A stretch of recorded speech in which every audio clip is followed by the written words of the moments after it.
هو انا ممكن اسال سؤال؟ الكشري ماله؟ الكشري ماله مش في الدايت ليه؟ يعني انا لما حد يجي يتكلم معايا، او لو حد لقاني كاتبه كشري في الدايت، او واحده يا عيني وجايه مع حماتها اكتب لها دكتور والنبي محشي كشري، بقينا قاعدين بناكل وهي يا جماعه عادي اكتب لها كشري واكتب لها ايه المشكله؟ يعني هو الكشري يعني عباره عن ايه؟ عدس، حمص، رز، مكرونه، وفي ناس بتحط العدس نوعين اللي هو البني والاصفر، تمام؟ طب انتوا عندكم معلومه ان احنا عندنا البروتين، طبعا عارفين البروتين حيواني وبروتين نباتي. دايما بنقول البروتين الحيواني بروتين متكامل فيه كل الاحماض الامينيه، اما البروتين النباتي هو بروتين غير متكامل. يعني ايه؟ يعني في حاجه اسمها اسينشال امينو اسيد ونون اسينشال امينو اسيد، احماض امينيه اساسيه واحماض امينيه غير اساسيه. الاسينشال امينو اسيد اللي هي الاحماض الامينيه الاساسيه جسمك مش بيعرف ينتجها، فلازم انت تديها له من بره. حلو قوي.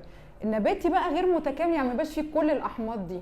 عارفين لما نخلي يعني الناس النباتيين لما نقول له طالما انت ما بتاخدش حاجه حيوانيه يبقى لازم تاخد بروتين نباتي وتعدد مصادر البروتين، كده انت بتخليه بروتين متكامل يساوي الى حد ما البروتين الحيواني.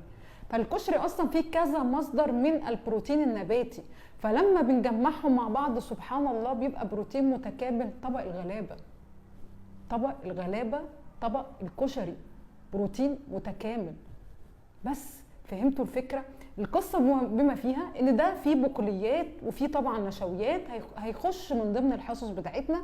هنعلي من البقوليات لان طبعا فيها الياف كتير، وبالتالي هيبقى احساس الساتايتي هيكون احسن، ونقلل من النشويات.